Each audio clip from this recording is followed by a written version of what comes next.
Abran sus Biblias al Salmo 51. Estamos en el tema bajo el trato de Dios, ¿sí? Y estamos en la parte 5 de este maravilloso tema que estamos tocando, bajo el trato de Dios. Como todas las cosas que acontecen en nuestras vidas, malas y buenas,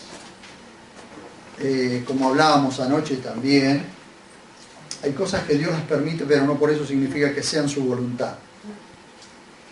Hay cosas que nosotros hacemos y remetemos la pata y parece que Dios nos deja que metamos la pata hasta cierto punto. Y en su misericordia Dios nos enseña a través de esas metidas de las de andar, ¿cierto? Entonces hoy quiero ver, vamos al Salmo 51, les decía, y vamos a ver en qué circunstancias David escribe el Salmo 51. Aquí hay por lo menos 4 personas que están involucradas, 4 personas principales que están involucradas, que son David, Urías, Betsabé, la mujer de Urías, y el profeta Natán. Y vamos a ver ahora, nosotros vamos a simplemente ahora a leer el Salmo 51, lo vamos a leer, pero no lo vamos a analizar ahora, sino que vamos a ir del Salmo 51 a casi un año atrás, cuando comienza esta historia. Esta historia tiene un trasfondo. Este salmo es un salmo de arrepentimiento, un salmo penitencial se llama. Un salmo de arrepentimiento, donde muestra al hombre arrepentido. Pero ¿de qué se arrepintió? ¿O de qué tuvo que arrepentirse? Tuvo que arrepentirse de algo que comenzó un año antes, o casi un año antes. Y vamos a ver. El Salmo 51 es escrito por David inmediatamente después que es descubierto por el profeta Natán, casi un año después, por haberse acostado con Betsabé y haber asesinado a Urías, su esposo. No es poca cosa. La historia de este hecho está relatada en 2 de Samuel, capítulo 11 y 12. Y veremos que la caída de David y su pérdida de integridad comenzó por transgredir varias leyes y mandatos de Dios. La vida de David en este momento, cuando él se comienza a gestar el pecado. ¿Se acuerdan que les hablé del pecado como si fuera un embarazo? ¿Sí? Todo comienza con un engendramiento, una concepción, y luego se comienza a formar hasta que da a luz.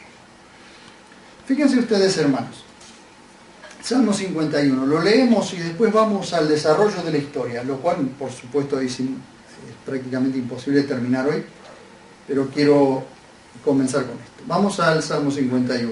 No sé si lo encontraron, página 932, después del Salmo 50. ¿Sí? Ajá. Al director del coro dice, es decir, ¿qué significa eso? David, cuando escribió esto, luego se lo dio al director del coro para que usara este salmo para cantarlo allí frente a la tienda de reunión. Salmo de David.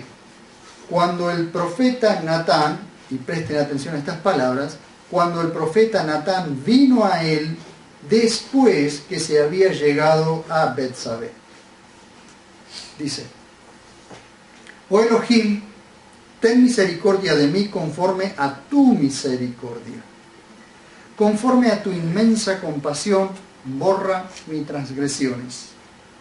Lávame más y más de mi maldad y purifícame de mi pecado. Esto sería, hermanos, un salmo que deberíamos hasta leerlo de rodillas. Porque yo reconozco mis transgresiones y mi pecado está siempre delante de mí. Es decir, constantemente el pecado se le estaba presentando, ¿sí? Aunque lo tenía callado, pero el pecado estaba siempre delante, él sabía. Contra ti, contra ti solo he pecado y he hecho lo malo delante de tus ojos, para que seas reconocido justo en tus palabras y reivindicado cuando sentencias. He aquí, en maldad fui formado y en pecado me concibió mi madre. He aquí, tú deseas la verdad en lo íntimo. ¿Lo observan? No lo que decimos, sino la verdad en lo íntimo.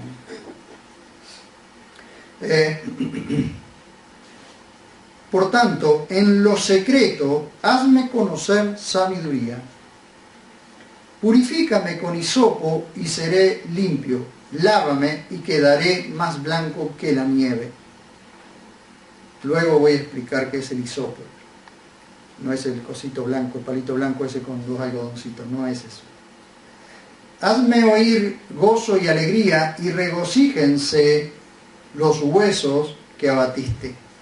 Aparta tu rostro de mis pecados y borra todas mis iniquidades.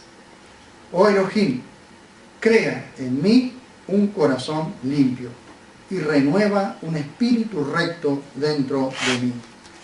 No me eches de tu presencia, ni quites de mí tu Santo Espíritu. Entendamos esto, después los voy a explicar, pero estamos en dos dispensaciones diferentes. Estamos en la dispensación de la gracia nosotros, pero él estaba en la dispensación de la ley. El Espíritu no estaba dentro de él, sino que el Espíritu venía sobre él, pero no estaba dentro de él. Por eso dice, no quites de mí tu Santo Espíritu. O sea, Dios nos prometió a nosotros no quitarnos el Espíritu, porque para eso somos consustanciales con él. El Espíritu Santo vive en nosotros y va a vivir en nosotros. Pero a diferencia de en el tiempo de David o en el tiempo de la ley y antes de la ley, el Espíritu venía sobre las personas. Por eso dice, no quites de mí tu Santo Espíritu, es decir, que no se vaya tu Espíritu Santo de sobre mí. Dice, restitúyeme el gozo de tu salvación y un espíritu noble me sustente. Así enseñaré a los transgresores tus caminos y los pecadores se convertirán a ti. Líbrame del delito de sangre, oh Elohim, Elohim de mi salvación, y mi lengua cantará con gozo tu justicia. Oh Adonai, abre mis labios y mi boca proclamará tu alabanza. Porque no quieres sacrificio que yo daría, y si doy holocausto no lo aceptas. El sacrificio grato a Elohim es el espíritu quebrantado. Al corazón contrito y humillado no despreciarás tú, oh Elohim. Haz bien con tu benevolencia a Sión. Edifica los muros de Jerusalén.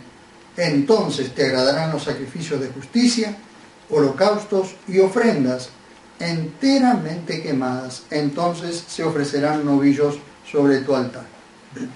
Como comienza en una oración penitencial, y siempre, como ya lo vimos la otra vez, termina orando por su pueblo y por su ciudad. Ahora bien, vamos a los detalles que suceden allí en el segundo libro de Samuel, capítulo 11 y 12. Así vamos a tener una lectura larga, pero vamos a ir analizando en la medida que vamos leyendo. Así que prepárense, porque vamos a hacer un sobrevuelo sobre el capítulo 11 y 12 de segunda de Samuel, segundo libro de Samuel. Como ustedes verán allí, el título es La de Urías, simplemente La de Urías. Cuando ustedes van a una de las genealogías, allí en una de las genealogías en los evangelios, van a encontrar la de Urías, la que era de Urías. No habla de si era esposa, si era concubina, no, porque el detalle ese no es el predominante. El predominante es que es el pecado que aconteció allí. Vamos al verso 1 primero, 11.1. ¿Lo tienen todos? Amén. Página 355, segunda de Samuel 11:11. Dice, perdón, segunda de Samuel, sí, capítulo 11. Dice, Aconteció en la primavera de aquel año, en el tiempo que los reyes suelen salir a la batalla, que David envió a Joab y con él a sus siervos y a todo Israel, los cuales destruyeron a los hijos de Amón y sitiaron a Rabá. Pero ¿qué hizo David? Se quedó en Jerusalén, se quedó en su casa. David no salió a la batalla como solían salir todos, como suelen salir todos los reyes en esa época. Si ustedes observan en el capítulo 10, van a ver que ya vienen de una batalla, que ya están en guerra. Él tendría que haber salido con Joab, su capitán, con sus siervos y con sus soldados, para estar al frente de la batalla, ¿sí? Para ser quien vigilara allí en la batalla. Pero David no salió. Fíjense ustedes lo primero que tenemos allí. ¿Cómo comienza esto? Todo comienza primero con la ociosidad. Con una persona ociosa, con una persona que se ha quedado quieta. Que teniendo que haber salido teniendo que haber estado donde debía estar, no estaba. Lo primero que les quiero decir es cómo comienza uno a transgredir las leyes de Dios. Primero es, y recuerden siempre, recuerden esta frase: cuando no estamos donde debemos estar, es porque estamos donde no debemos estar. Cuando no estamos donde debemos estar, es porque estamos donde no debemos estar. Y allí comienza a gestarse el deslizamiento. Porque Dios nos llama a nosotros a estar donde debemos estar. El problema es cuando no estamos donde debemos, porque nos vamos a encontrar donde no debemos. Eso es clarísimo. David tenía que estar como todos los reyes, porque los demás reyes de las otras naciones con las que estaban en guerra estaban al frente de la batalla, estaban con su ejército, pero David se quedó en casa, cómodo. La segunda cosa que quiero mostrarles allí, vamos al verso 2. Y sucedió que a la hora de la tarde David se levantó de su lecho, así que se durmió su buena siesta, lo cual no está mal, pero es un problema estar durmiendo cuando otros están batallando. Ese es el problema. No es que dormir sea malo, ni que dormir una siesta sea pecado, porque si no yo sería el peor de los pecadores. Mi siesta es sagrada. Pero el problema es que cuando estaba su pueblo en batalla, su capitán, sus siervos y sus soldados en batalla, y estaban como él debía estar donde debía estar porque era el rey, no estaba allí. Estaba durmiendo su siesta. Se levanta del lecho, fíjense ustedes, y dice, y se paseaba por el terrado de la casa real, es decir, por la azotea. Él se estaba paseando allí, quizás disfrutando de la tardecita, del calorcito. Fíjense ustedes que David estaba durmiendo mientras su capitán y sus siervos y sus soldados estaban en plena batalla. Otro de los grandes problemas que nos va llevando siempre a un deslizamiento. Cuando parte del pueblo de Dios presenta batalla al enemigo, otra parte está ociosa y cubierta por el pueblo que pelea. Fíjense que la ciudad y David estaban muy tranquilos porque había otro pueblo que estaba en la batalla. Y ese pueblo que estaba en la batalla era el que estaba cubriendo la ciudad y a David.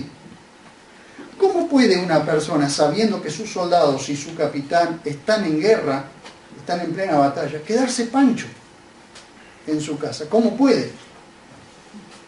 Yo no entiendo, porque después así es como suceden las cosas. Yo no puedo entender al pueblo de Dios que mientras hay un pueblo que está darle con la batalla, que están orando, que están reuniéndose, hay otro pueblo que está pancho, tranquilo. Y yo pregunto esto, a ver si nosotros nos podemos colocar donde debemos estar. La pregunta es, queridos hermanos, cuando no estamos con nuestros hermanos, ¿dónde estamos? ¿Qué estamos haciendo? Y esto no significa que uno tenga que ser un religioso. No, hermanos, no es una religión. Esto es la necesidad de estar donde está el pueblo de Dios, donde están reunidos. Es una necesidad profunda. Hoy a tal hora se reúnen los hermanos. Yo quiero estar con ellos porque me encanta. Yo quiero estar con ustedes porque me encanta estar con los hermanos. Si yo tuviese que ir de aquí a la Antártida para reunirme con unos hermanos, yo me voy de aquí a la Antártida, aunque me muera de frío. Porque es una necesidad mía poder estar con los hermanos. Yo me pregunto cómo David no tenía necesidad de estar con sus soldados, con sus siervos, con su capitán, Joab, con quien era un gran amigo. Entonces, así es como comienzan las cosas, el enfriamiento. El enfriamiento. ¿Qué le pasó a David? Si ustedes van observando ahora, van a ver ustedes cómo su corazón se va alejando y se va endureciendo. Cada vez se va endureciendo más. De tal manera, hermanos, que estuvo casi un año con un pecado oculto y no lo confesó. Un año que Dios le dio oportunidad para que confiese su pecado y tuvo que mandar a su profeta Natán para que lo descubriera. ¿Por qué? Porque su corazón se endureció de tal manera. No permitan, hermanos, que sus corazones se endurezcan. No permitan que sus corazones se enfríen. Cuando tienen la sensación de quedarse relajados, están sonados. No jueguen a ser cristianos porque el diablo no juega a ser diablo. No jueguen. Cuando nosotros nos comenzamos a relajar y empezamos a quedarnos, es muy difícil arrancar después. Y nos vamos deslizando. De a poco nos vamos deslizando. Fíjense ustedes. Porque el trato de Dios, ¿dónde está el trato de Dios con su pueblo? Cuando su pueblo le interesa que haya trato con ellos. Cuando nosotros tenemos las hermosas reuniones que tenemos muchas veces con los hermanos y charlamos y nos salen temas y ese tema nos lleva a otro lado y fíjate que aquel versículo lo que dice, mirá lo que dice acá, y se va avivando un fuego en nosotros porque vamos amando la palabra de Dios que nos va llevando de una parte a la otra. Sin embargo, cuando no hacemos eso, ¿qué estamos haciendo? Porque esta es una pregunta. Yo no puedo ir a su casa, hermanos, o a la casa de los hermanos o de la gente que nos esté escuchando por internet, ir y espiar por la cerradura a ver qué están haciendo. No puedo hacer eso. Pero cada uno tiene que ver qué está haciendo. Cada uno tiene que ver qué está haciendo. Porque esa es la forma en que de a poco nos vamos enfriando, nos vamos deslizando. Miren.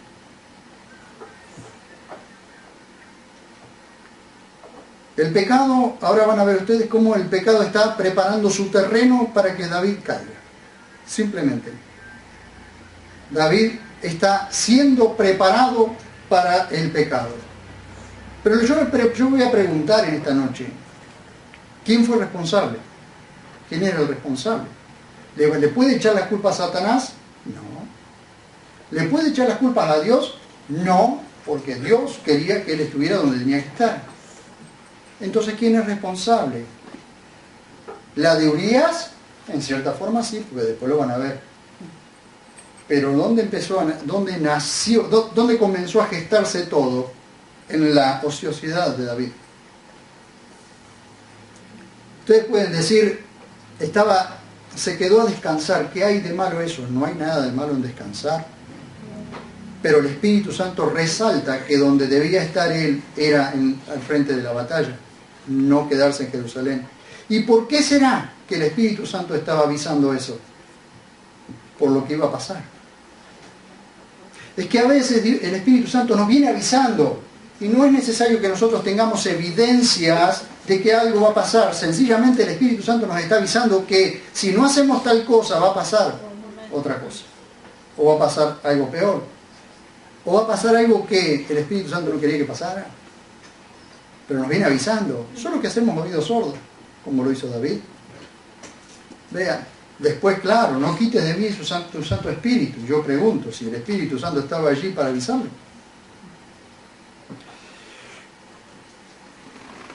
Y sucedió que a la hora de la tarde David se levantó de su lecho y se paseaba por el terrado de la casa real y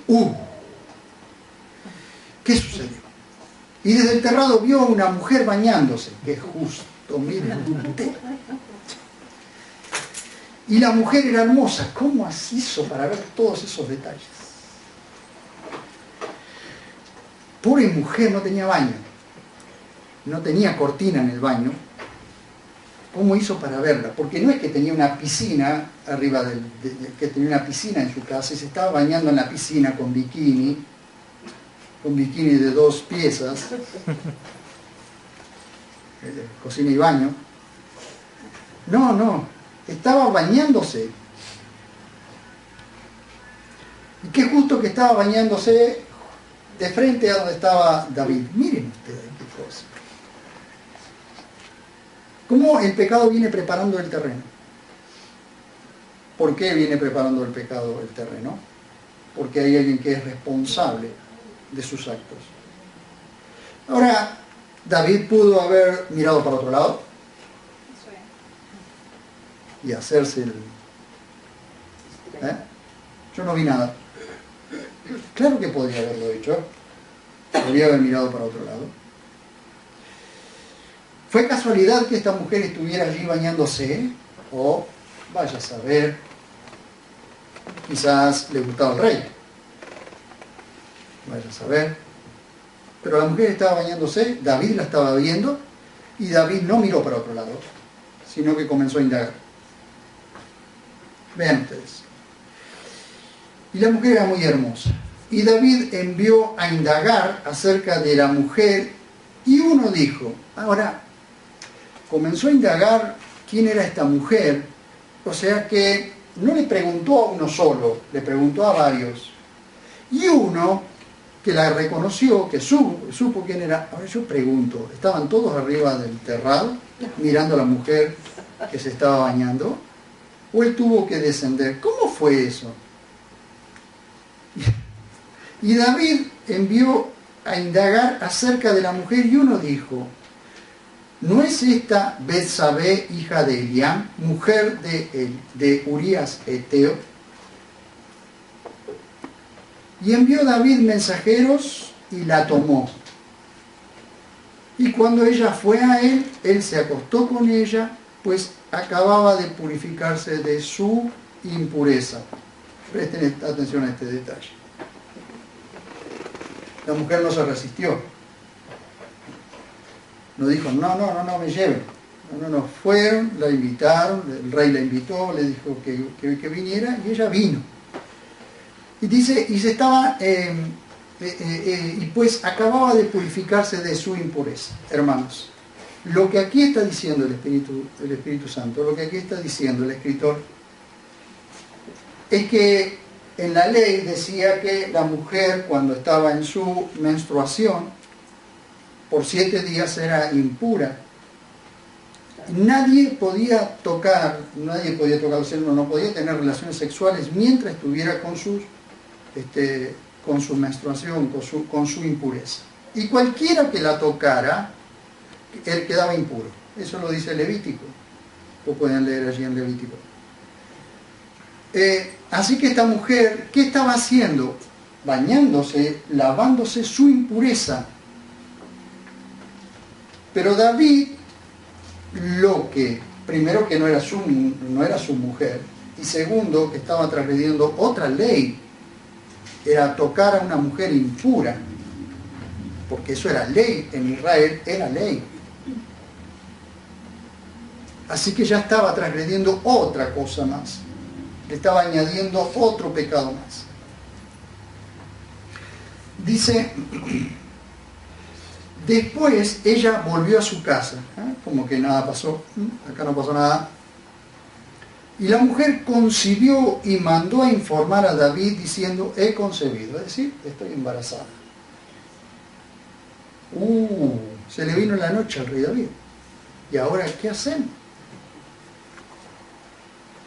Entonces David encargó a Joab tráeme a Urías Eteo. ¿Quién era Urías Eteo? El esposo de Betsabé. Y uno dice, ¿qué va a hacer ahora con Urías Eteo? Le va a decir, mira, tu mujer está embarazada de mí. ¿Le va a decir eso? No, no le va a decir eso. Algo tiene que hacer. ¿Qué comienza a maquinar? Porque en el pecado uno comienza a maquinar cómo va a tapar las cosas. En la mentira necesita otra mentira para tapar la primera mentira. Y como esa no le funciona, tiene que inventar otra mentira para tapar las otras dos. Y así es como comienza a deslizarse. Miren, porque hasta ahí ya era pecado, pero todavía era, digamos, estaba en la mitad del camino del deslizamiento. Fíjense. Cuando Urías llegó ante la presencia de David, este le preguntó por la salud de Joab. ¿Cómo que no quiere la cosa? Le preguntó por su capitán, a ver cómo estaba su capitán. Por la salud de la gente y por el estado de la guerra. Charlando de otras cosas así, vamos a charlar, vamos a tener una charla. Después dijo David a Urías, desciende a tu casa y lava tus pies. Es decir, que fuera y se quedara en su casa. Imagínense, un hombre de guerra, varios días en la guerra, viene a su casa y lo primero que va a hacer es estar con su mujer. Y sí, por lo menos eso era el pensamiento de David. Por eso lo manda a su casa, lava tus pies, vete a tu casa y lava tus pies. Es decir, anda a tu casa, quédate en tu casa y mañana nos vemos de nuevo. Dice, y saliendo Urías de la casa real, le fue enviado un presente del rey, un regalo. Le envió un regalo, no sabemos cuál es el regalo, pero el rey le mandó un regalo. Aparte del regalo que ya tenía su esposa, ¿no? Pero Urías durmió a la entrada de la casa del rey con todos los siervos de su señor y no bajó a su casa. Fíjense la integridad de este hombre, ¿eh? Por favor, fíjense la fidelidad y la integridad de este hombre. Ahora van a observar. Cuando se lo refirieron a David, diciendo, Urías no bajó a su casa. Y le agarró la desesperación. David preguntó a Urías, ¿acaso no has venido de un viaje? ¿Por qué no bajas a tu casa? Y Urías respondió a David, mire, el arca, Israel y Judá permanecen en tiendas. Y mi señor Joab y con los siervos de mi señor acampan a campo abierto. Miren, y yo he de ir a casa a comer y beber y acostarme con mi mujer. Yo no me quiero imaginar la cara de David de que quería enchufarle el paquete a Urías, y Urías tan fiel y tan íntegro y mirando por lo que David no había mirado, ni por Joab, ni por los siervos, ni por los soldados, nada. Este hombre sí estaba mirando por ellos. Y dice, yo me voy a ir a casa sabiendo que todos mis compañeros están a campo abierto durmiendo o que están en guerra. Dice, por tu vida y por tu alma que no haré tal cosa. Ay, David, ¿de qué te disfrazas ahora, David? Y David dijo a Urías, quédate aquí hoy también, que mañana te dejaré ir. Así pues, Urías se quedó en Jerusalén aquel día y el siguiente. Después David, se quedó 2 días más mientras David maquinaba a ver qué iba a hacer con este hombre. Después David lo mandó a llamar y comió y bebió ante él. Y él hizo que se embriagara, pero al anochecer fue a acostarse en su cama con los siervos de su señor y no bajó a su casa, ni borracho bajó a casa. Tal integridad del hombre, que ni borracho se fue a su casa. Llegada la mañana, David escribió una carta a Joab, la cual envió por mano de Urías, quiero que observen esto, hasta dónde se estaba endureciendo el corazón de David, que estaba enviándole una carta al capitán del ejército en la misma mano en la que llevaba la sentencia. Urías llevaba su propia sentencia en su mano con una carta cerrada para el capitán del ejército. Dice, y en la carta escribió diciendo, poned a Urías al frente en lo más recio de la batalla y retiraos de él para que sea herido y muera.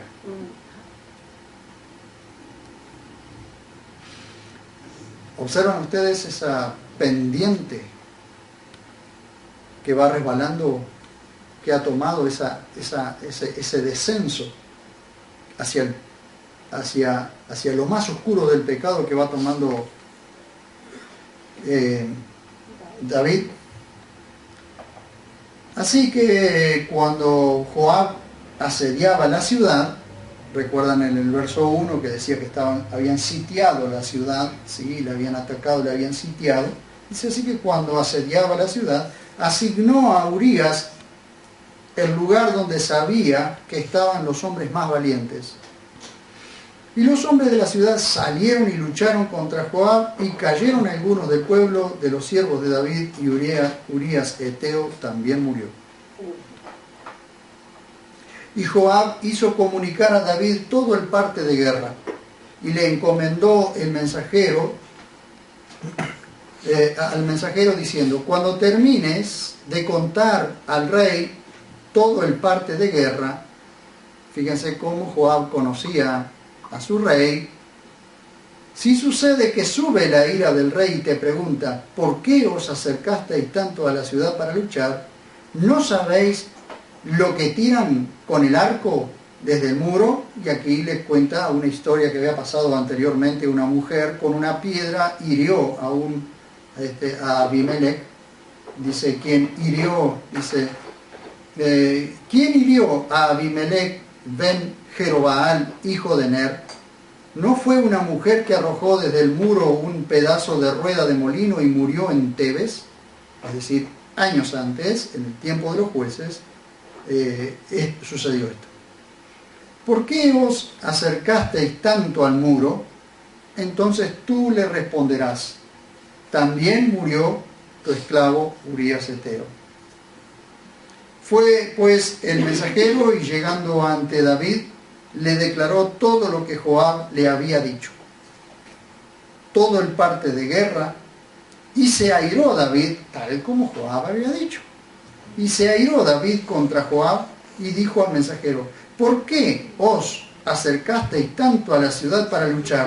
¿No sabéis que podéis ser heridos desde el muro? ¿Quién hirió a Abimelech ben Jerobaal? ¿No fue una mujer que arrojó desde el muro un pedazo de rueda de molino y murió en Tebes? ¿Por qué os acercasteis tanto al muro? Fíjense que todo lo que Joab le dijo al mensajero que el rey iba a hacer, el rey hizo. Y el mensajero dijo a David, los hombres prevalecieron contra nosotros y salieron hacia nosotros al campo, pero los acometimos hasta la entrada de la puerta. Pero los arqueros tiraron contra tus siervos desde lo alto del muro y murieron también de los hijos del rey. También tu esclavo Urías Eteo ha muerto.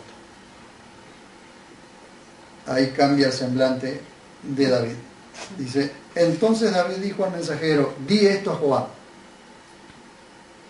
No te desagrade esto, porque la espada devora tanto a uno como a otro. Refuerza tu ataque contra la ciudad y destrúyela, y tú, le dice el mensajero, aliéntalo. Cuando la mujer de Urías oyó que su marido Urías había muerto, hizo duelo por su señor. Hizo duelo por su marido, ¿no? Y cuando pasó el luto, David la hizo traer a su casa, y ella fue su mujer y le dio un hijo. Pero lo que David había hecho fue desagradable ante los ojos de Yahvé. No le duró mucho el luto, quizás unos 6 o 7 días le duró el luto, y terminó de ese luto de llorar a Urías y se fue con el rey. No perdió mucho tiempo. Acá vamos a andar perdiendo lágrimas. Y acá viene el asunto. Y Yahvé envió, de esto pasa, fíjense ustedes que ella había concebido, así que pasa el tiempo, el hijo nace, ¿sí? El hijo nace, inmediatamente cuando nace el hijo, viene el profeta Natán con una profecía. Ven. Y Yahvé envió al profeta Natán a David, y entrando ante su presencia le dijo, y le cuenta una historia. En una ciudad había dos hombres, uno rico y uno pobre. El rico tenía numerosos rebaños y vacadas, pero el pobre no tenía más que una corderita que había comprado, a la cual iba criando, y ella crecía juntamente con él y con sus hijos, comiendo de su pan, bebiendo de su vaso, durmiendo de su regazo, y era para él como una hija. La corderita, él está contando una historia de una corderita, de dos hombres, uno pobre y uno rico. El rico tenía muchas cosas, el pobre solamente tenía una corderita que se crió con su familia. Pero un viajero fue al hombre rico y éste no quiso tomar de sus rebaños ni de sus vacadas para guisarlas para el viajero que le había llegado, sino que tomó la corderita de aquel hombre pobre y la guisó para el hombre que había venido a él. Gran maldad del hombre rico. Ahora vean ustedes cómo se autosentencia David. Entonces el furor de David se encendió en gran manera contra aquel hombre y dijo a Natán, vive Yahvé, que el hombre que hizo tal cosa es digno de muerte. Ese hombre tiene que morir. Lo primero que le salió, se airó contra él el hombre que había matado la corderita del hombre pobre, y ese hombre tiene que morir. Luego se acuerda de que la ley dice, debe pagar 4 veces el valor de la corderita porque hizo tal cosa y no tuvo compasión.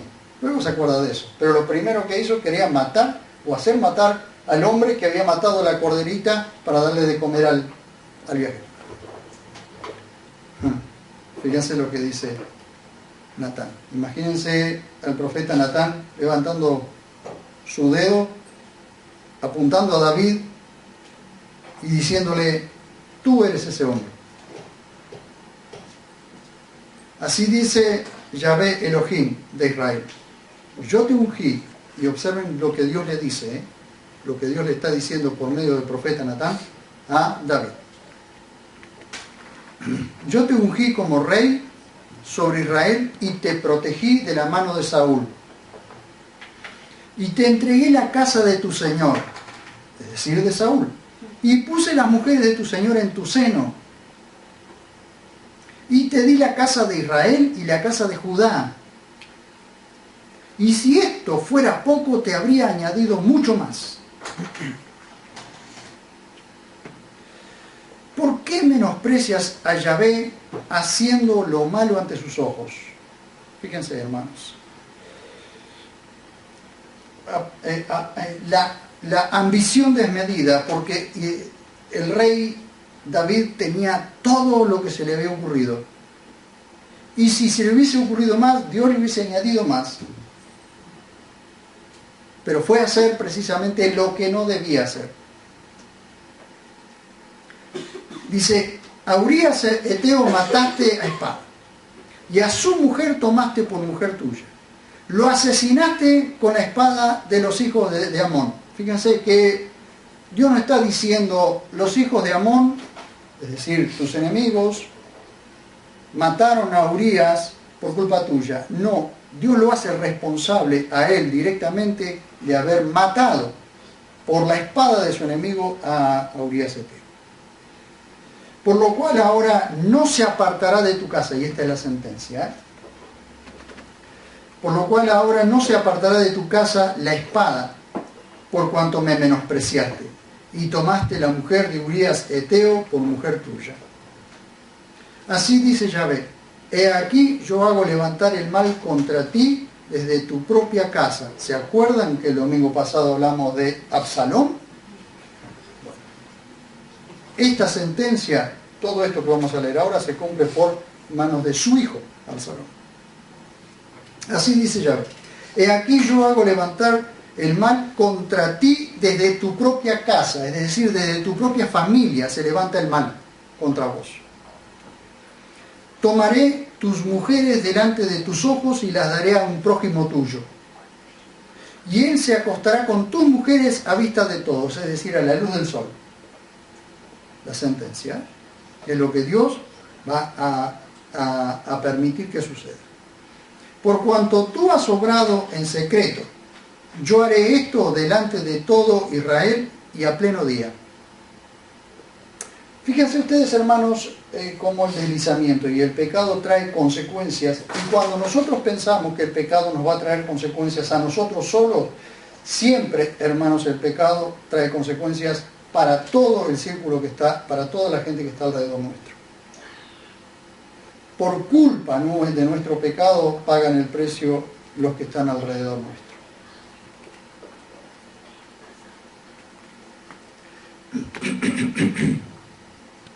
Dice, David dijo a Natán: he pecado contra Yahvé. ¿Cuánto tiempo estuvo?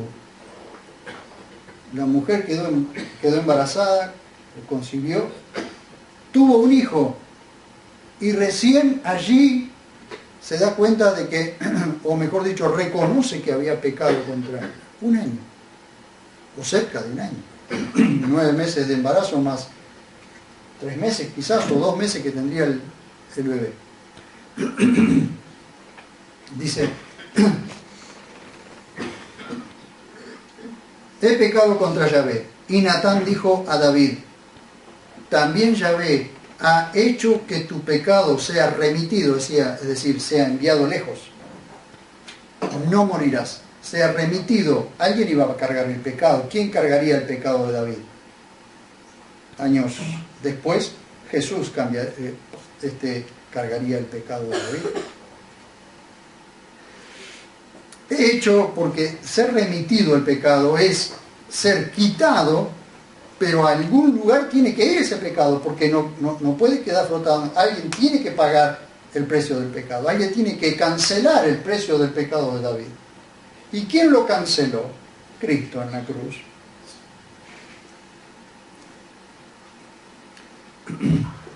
Dice,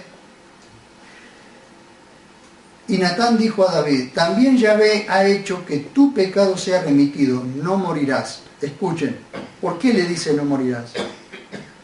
Porque David dijo que el hombre que hizo tal cosa es digno de muerte. Y cuando Natán le dijo: tú eres ese hombre, entonces tú eres el digno de muerte. Dios le perdona el pecado, le remite el pecado, le quita el pecado de sobre él y lo carga a sí mismo. Dios lo carga a sí mismo. Pero la sentencia que David hizo sobre sí mismo, se la perdona. Pero no le perdona todas las demás cosas. Pero como en este asunto blasfemaste en gran manera contra Yahvé, el hijo que te ha nacido ciertamente morirá. Y Natán regresó a su casa. ¿Qué sucedió entonces? Y Yahvé hirió al niño que la mujer de Urías había dado a luz a David, y se agravó el niño. Y David rogó a Jah Elohim por el niño, y ayunó David, y se retiró, y pasaba la noche acostado. La sentencia ya estaba dada: el niño morirás. Pero David de toda forma rogaba a Dios que el niño viviera, pero ya Dios había dado una sentencia. Y los ancianos de su casa se pusieron a su lado para levantarlo del suelo, pero él no quiso, ni tampoco comió con ellos. Al 7º día aconteció que el niño murió, y los siervos de David temían informarle que el niño había muerto. ¿Por qué? Y porque ellos se decían: aquí, cuando el niño estaba vivo, le hablábamos y no quería oír nuestra voz. cuánto más se afligirá si le decimos que el niño ha muerto. Imagínense el susto que tenían los ancianos. Pero viendo David que sus siervos susurraban entre sí, David comprendió que el niño había muerto. Y preguntando David a sus siervos, ¿ha muerto el niño? Y ellos respondieron, ha muerto. Entonces David se levantó del suelo, se lavó, se ungió, es decir, se perfumó y cambió sus ropas. Y entrando en la casa de Yahvé, se postró. Allí fue a adorar a su Dios. Luego fue a su casa y cuando pidió, le pusieron comida delante y comió. Y sus siervos le dijeron, ¿qué es esto que has hecho? Mientras el niño vivía, ayunabas y llorabas, pero cuando el niño murió, te levantaste y has comido pan. Fíjense lo que él contesta. Esto, hermanos, es tener confianza en el plan de Dios. Esto es tener confianza en el plan de Dios. Y él dijo, mientras el niño estaba vivo, yo ayunaba y lloraba porque decía, ¿quién sabe si Yahvé se compadecerá de mí y el niño vivirá? Aunque la sentencia había estado hecha. Pero ahora que ha muerto, ¿para qué he de ayunar? Si ya murió, ¿cierto? ¿Acaso podré hacerle volver de nuevo? Y esto es una hermosa promesa que, aunque muchos me discutan, pero esto es una hermosa promesa para aquellos que perdieron algún hijo, bebé, que perdieron algún bebé. Miren lo que dice David, Miren lo que dice David. Dice, yo voy a él, pero él no volverá a mí. Miren la esperanza que tiene. David sabía que un día se iba a encontrar con su pequeño. Que a donde él iba, se iba a encontrar con su pequeño. Y esto quiero resaltarlo porque a pesar de toda la sentencia, no perdió la fe y no perdió la visión de las cosas celestiales. Como Dios, aunque sabía que Dios le había quitado a su niño, se lo había quitado aquí en la tierra, pero sabía que un día se encontraría con él. Y esto ha sido una esperanza maravillosa, y es una esperanza maravillosa para aquellas familias que han perdido a su bebé en el Señor, porque un día se van a encontrar con ellos. Y David consoló a su mujer Betsabé, luego fue a ella y durmió con ella y dio a luz un hijo, pero fíjense que esta vez ese hijo viene por voluntad de Dios. O sea, digamos, Dios prepara a este niño, porque a este niño lo llamó Salomón. Y Yahvé lo amó y envió por medio del profeta Natán para que lo llamara Jedidías por causa de Yahvé.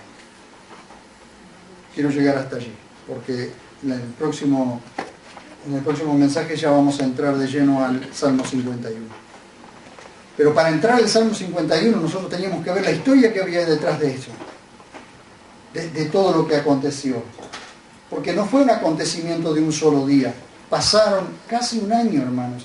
Ahora yo me pregunto, ¿de tal forma se puede endurecer el corazón de una persona que puede guardar tanto tiempo su pecado? Sí, se puede guardar por mucho tiempo el pecado. ¿Que deteriora la vida espiritual de la persona? Sí. ¿Saben por qué? Porque la persona que ha pecado ha perdido la comunión con Dios. La ha perdido.